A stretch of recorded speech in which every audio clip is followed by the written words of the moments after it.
Some people go into horse ownership with zero idea of what it costs to own a horse, and it can definitely bite them in the butt.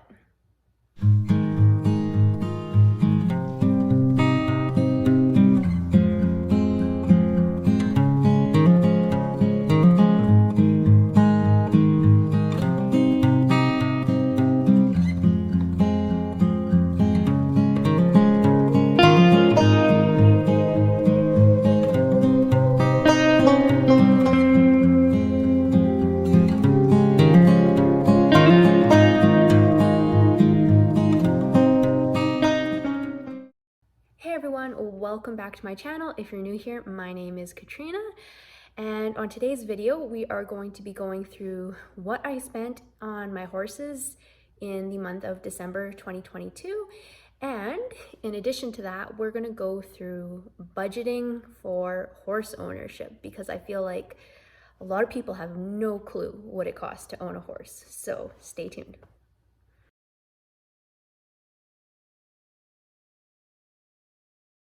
So as far as costs go for my horses for the month of December 2022, I actually didn't spend a whole lot on my horses. I spent less than I did the month before in November. And if you haven't already, be sure to check out my November 2022 expense summary because I go into a lot more detail there in terms of what I include in these summaries, what I don't include in these summaries, and just kind of some background on what I have going on with my horses.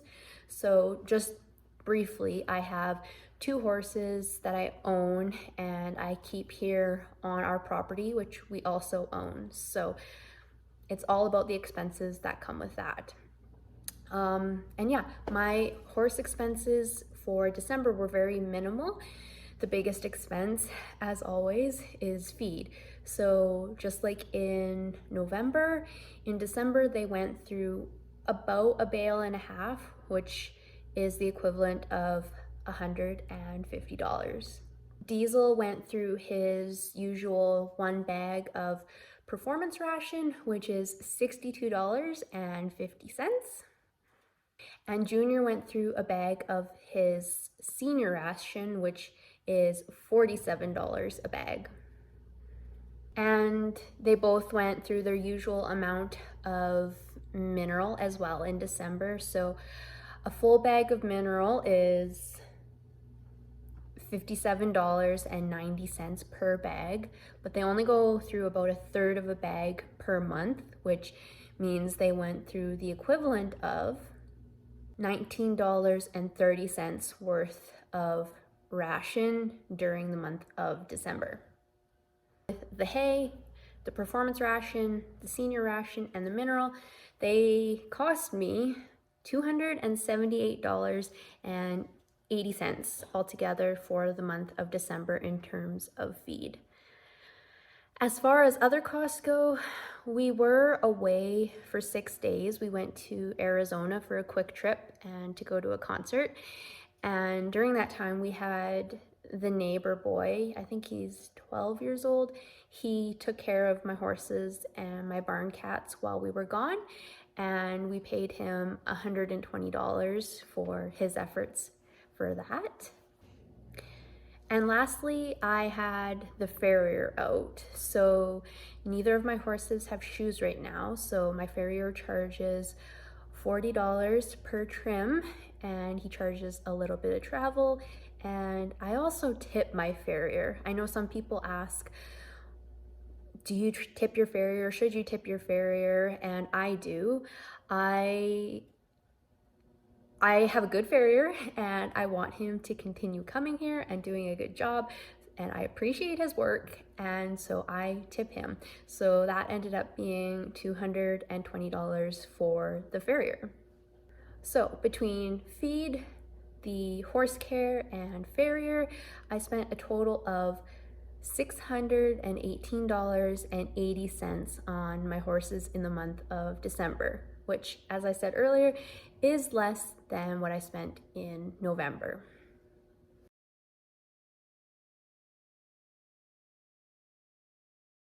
So now we're going to go into budgeting for your horse. And just one caveat here, prices and costs of all of the things that I'm going to mention vary substantially depending on the time of year, where you live, what specifically you're buying, like the quality of things that you're buying. So the prices can vary a lot, and there's definitely people that spend more money on their horses than others.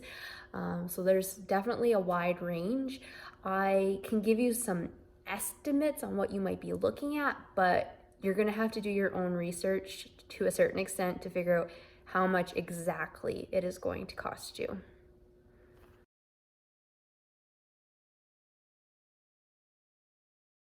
So the first thing, obviously, with horse ownership is the cost of the horse. And that initial investment is only the start of what these animals are going to cost you. And as I said, this is going to vary a lot. It's going to depend on what kind of horse you get. A weanling with no papers is going to be priced very differently than a pro-ready performance horse, for example. And even something like what I have, which is a 3-year-old reining bred gelding with some experience but not completely finished, is going to be priced very differently than, say, an older non-pro horse that is ready to go to the show pen. So horse prices vary a lot. And even what I paid for my horse for Diesel this past May is likely very different now. What is it, like 7 months later in December? It just changes. The market changes.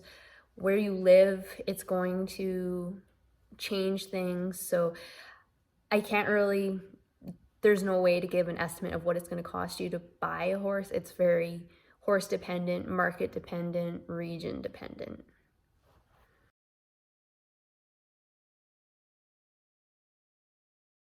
Once you have your horse, of course, there is then your living arrangement. So there's basically, I would say, 2 options. One would be boarding your horse at someone else's facility. So in that case, you would have your monthly board charge, and depending on the facility and the arrangement that you agree to, you might have to pay for additional things like cleaning out stalls, bedding, feeding. There might be all sorts of add-ons, or it might all be just included in a base fee. And again, boarding fees vary a lot. I boarded my horse and for a short period of time, and he was just in a pasture. He wasn't in a barn. I fed him. I provided my own hay, and I was only paying $50 a month. But I know there's people that pay $1,000 plus, where their horse is completely taken care of. They're in a stall and they have access to an arena, all that kind of stuff. So it can definitely end up being a mortgage payment, basically, depending on where you are boarding your horse and what is provided to you for that fee. And of course, the second option is to house your horse on your own property. So of course, if you have your own property already, that's kind of a sunk cost. You're already paying probably a mortgage and just recurring maintenance. But there might be additional things that you need to consider. If you're keeping your horse in a barn, there would be heat and bedding costs and stuff like that. The cost of providing water, if you need to build fences, and then just the overall maintenance. So stall cleaning, paddock cleaning, corral cleaning, keeping those corrals in good shape, just like all the yard maintenance that would come with that. So again, depending on the property, it might not be much of a cost if things are fairly new and nothing's breaking. But as a property gets older, you're going to have more costs. And it's also, again, like, how fancy of a living arrangement does your horse have? My horses are just in some corrals in a pasture. They don't have access to go inside. They have just an old school water that I use. I have a hydrant that I hook up to a hose once a week, and I have a de-icer on it this time of year, and they have a shelter just to walk in, and that's about it. So it's pretty bare bones. The fences are all pipe and cable, so there's no having to replace boards or anything like that. There might just be, you know, the cost of painting them every 10 years or so. So again, a huge range of what the cost would be depending on how cozy you want your horse to be. And, you know, my horses, like I said, it's a pretty bare bones operation, but it's perfectly fine. There's no issues. They're happy, healthy. They have all that they need. So it is at some point just a matter of how much do you want to spend?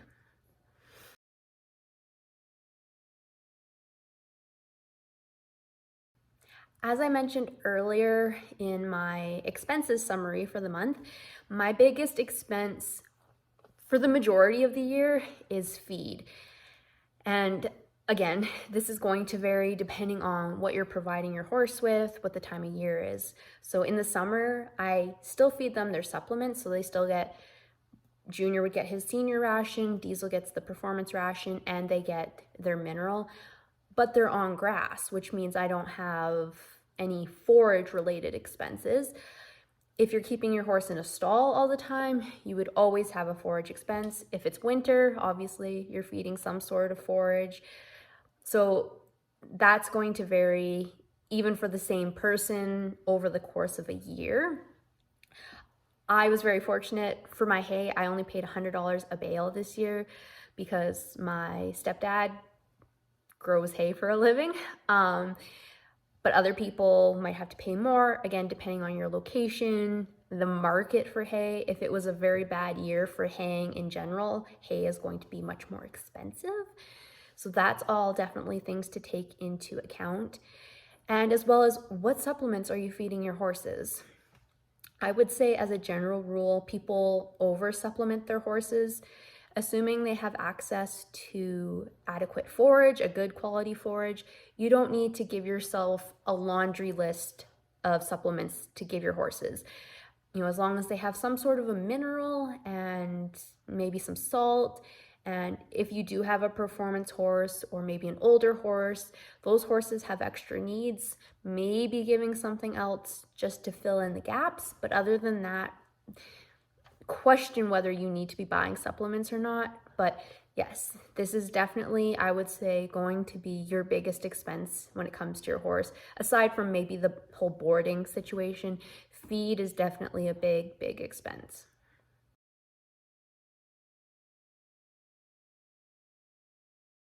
As I also mentioned in my monthly expense, there are farrier costs. So as a general rule, horses need to be trimmed, I would say, probably every 5 to 10 weeks. Again, this is depending on just your horse. Some horses' feet grow faster than others, and the time of year. Generally, horses' feet grow faster in the summer, and they therefore need to be trimmed more often. Here in Alberta, I would say in most cases, farriers charge $40 for a bare trim and possibly some travel. If you're putting shoes on, it does get more expensive. Some farriers charge, I don't know, maybe $75, and then it's just going to go up from there. If your horse needs any corrective shoeing or anything like that, that is definitely going to increase the cost. But yes, definitely that is non-negotiable. You need to be getting your horse's feet trimmed.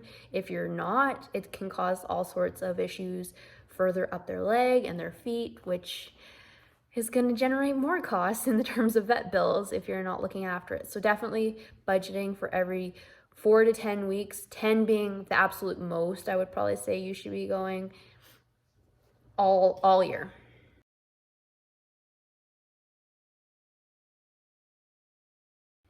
And that bleeds into healthcare costs. So again, bare bones, I would say, especially if you're taking your horse off the property to do things, or if they're being exposed to other horses, you need to get your horse vaccinated once a year. Some boarding facilities will probably require that your horse be vaccinated just to avoid the entire barn getting infected with whatever's going around. Again, this is going to vary in cost depending on which vet you're using and which vaccinations are required. What vaccinations you get will be dependent on where you live. What I give my horses is going to be very different from what someone in Texas would be giving their horse. So definitely talk to your vet about that. I would say probably budget for, I don't know, $300 a year per horse for vaccinations. That's probably fair. You're also going to have to deworm your horse. Again, this is going to be dependent on where you live. For me, I live in Alberta. Worms generally don't live when it's -40 out. So I usually deworm about twice a year. Someone in a warmer climate, again, someone in Texas might deworm more. And I would say budgeting probably $80 to $100 per deworming for each horse. And again, this is something you don't want to skimp on because it could cause further issues that would generate larger costs than just the cost of a tube of ivermectin. And then of course, there's all of your other vet care. There's things like dental care, which I know is definitely controversial. Dental care, I would say, is it's on an as needed basis. I find that some people tend to overdo the teeth work on their horse. And then I would suggest just getting an annual once over of your horse, especially if you're like doing things with them and they're more than just a pasture ornament. Definitely having the vet out just to it's their annual checkup. Just make sure they're okay. And again, that's going to vary depending on which vet you're using. And then, of course, I feel like we always have those instances where we have to call the vet and something's gone wrong. And I'm not even going to try and give you an estimate of what a vet bill could be, because it could be something as simple as a nasty scratch and they might need a few stitches, to something like colic surgery, which can cost thousands and thousands of dollars. So my best piece of advice here is to keep an emergency fund.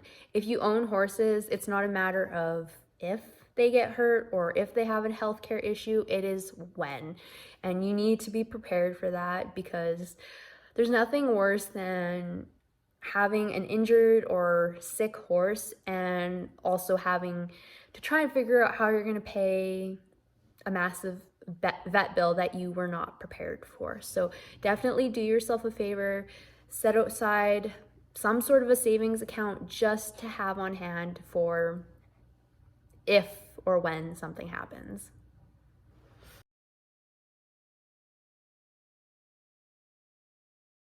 There's also the cost of all of the equipment associated with having a horse, and it's a long list. So you can have anything from the basics like a halter and lead rope and the brushes that you use to brush them, their hoof pick. And then of course, if you're riding them, you have your saddle pad, your bridle, whatever bits you need with your bridle. If you're competing and doing really advanced stuff, you might want some leg protection. In wintertime, you might want a winter blanket. The list can go on and on. And especially if you're like brand new to horse ownership and you have to buy all of this stuff, it's going to be, again, an investment.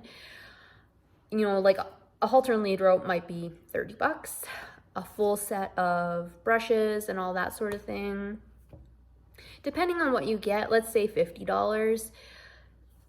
Saddle pad, again, depending on what you get, can be anywhere from $100 to $300. A saddle, if you're getting a decent one, is going to be anywhere from probably $1,000 to $3,000. Leg boots, budget for $200.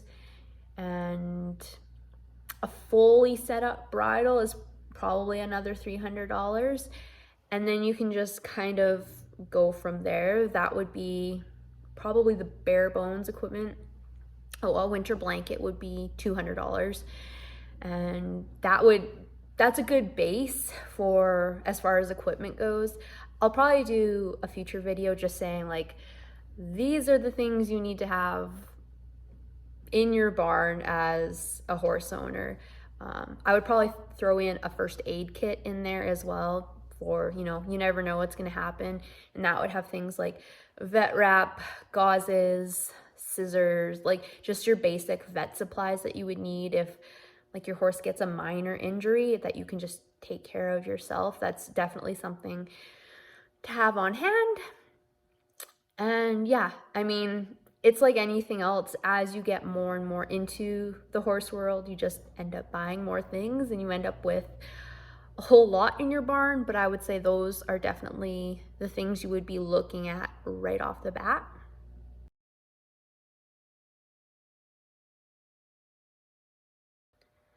Another cost to consider budgeting for is anything related to lessons and or training.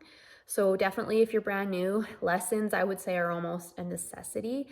So those are going to definitely vary from person to person, what people charge. You know, it's kind of a how big is their name type of thing. I would say you're probably going to pay nothing less than $40 per lesson. The value of a clinic, those vary. What did I pay this year? I think I paid $250 for one and $650 for the other one. One was a 2-day, one was a 3-day. So those definitely vary, but definitely worth the cost. You might also want to consider buying things like books or like an online training program. I've done a couple of online training programs, and again, those vary. They're usually pretty affordable. I think the one I was doing was maybe $40 a month. It might have been less than that, but again, definitely worth that investment to educate yourself and just learn as much as you can about horse ownership and whatever you plan on doing with your horse. And then there's training. If you buy a horse that requires some training, that definitely needs to be budgeted for.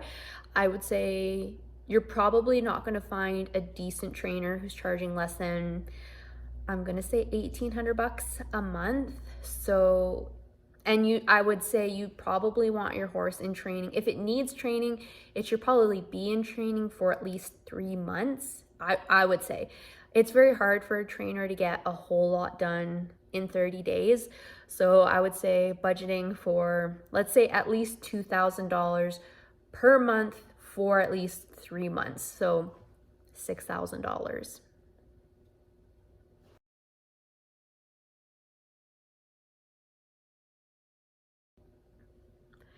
You also have to consider, are you going to be hauling your horse anywhere? Do you need to buy a trailer, or are you going to rent something? Do you have the appropriate vehicle to tow said trailer? So those are definitely things to consider. Cost of maintaining a trailer, depending on the trailer you have, can vary a lot. And just all the associated costs with insurance, registration, and all of that sort of thing definitely need to be taken into consideration. You don't need to have a fancy living quarter trailer and all that stuff. I personally just have a 3-horse bumper pull stock trailer. It does not have a living quarters, and it does the job perfect.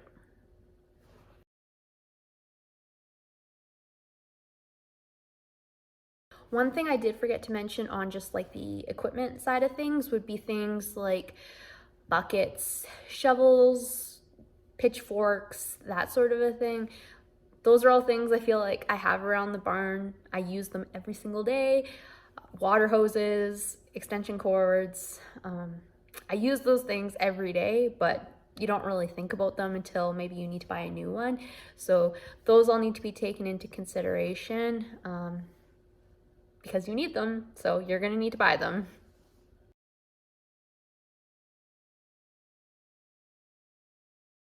This next cost is definitely optional, but if you are spending a sizable amount on your horse, if you're buying an expensive horse, I would definitely recommend getting insurance. And I will just say I have some insurance through the Alberta Equestrian Federation. That's how I insure Diesel.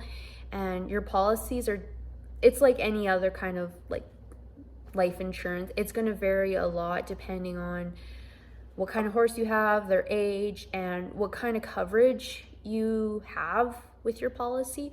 But definitely, I feel like if you're getting into horses, you might not consider insuring your horse, but it's an asset, no different than anything else. Like, we insure our quads, our pickups, like we insure so many other things. If you're spending a good chunk of change that is meaningful to you, definitely consider insuring your horse.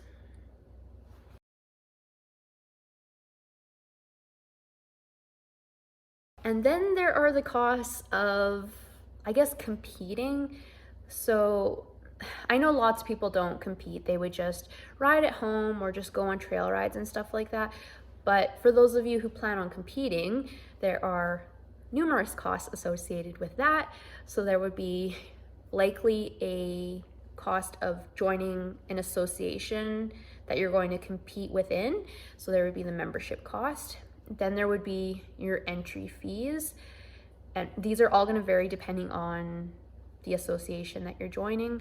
Then you're going to have things like getting to the show. So your fuel, transportation costs, the cost of getting your horse ready for the show. So for me, I do like all around shows and reining. So there's things like show sheen and clippers, and if you're going to put tail extensions in your horse's tail, and just all the things to make them very glamorous. I also have a show saddle pad and a show bridle that are both more expensive than what I use on a day-to-day basis.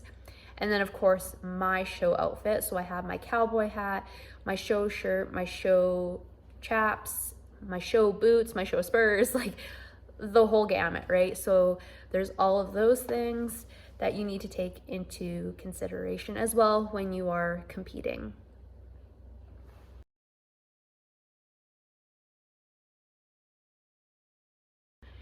And just, I guess, the whole show clothes thing just triggered in my brain.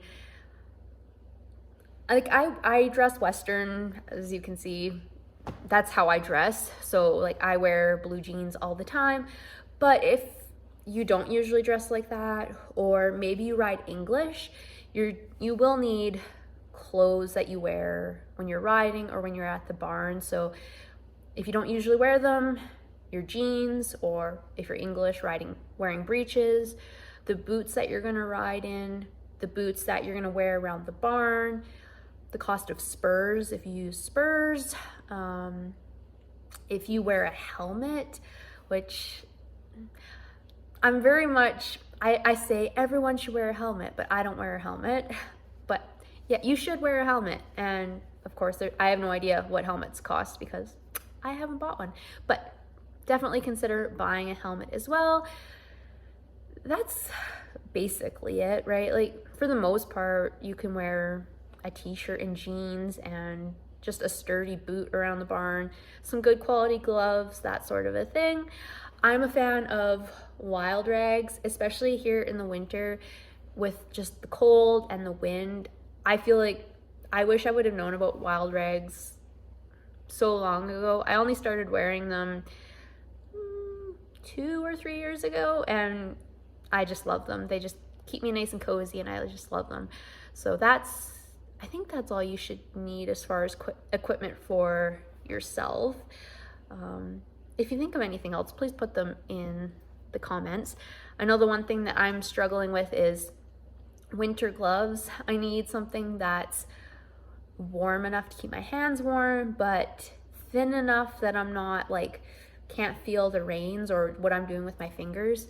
That's definitely a struggle. So again, if you have any suggestions, put them in the comments. There are things like heated jackets and heated gloves and all that. I just haven't made the trek into that world yet.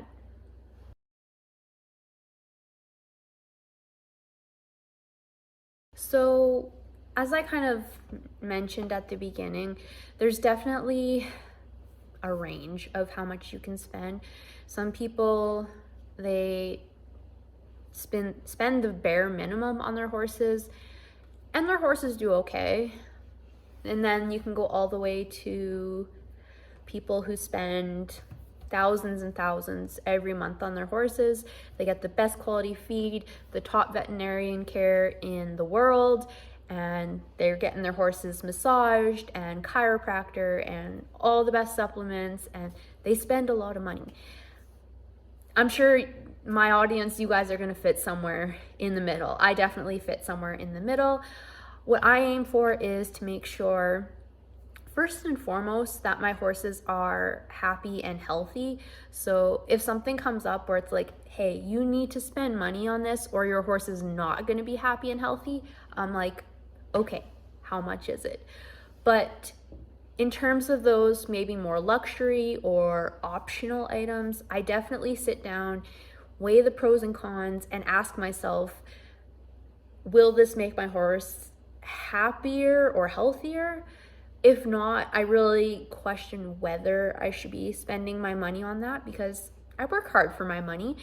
And as long as my horses, like I said, are happy and healthy, then is it worth the extra cost? So, and I also compete. So with Diesel, I definitely have to ask the question, will this help with our performance? And if that's the case, then I might consider spending a bit more extra money.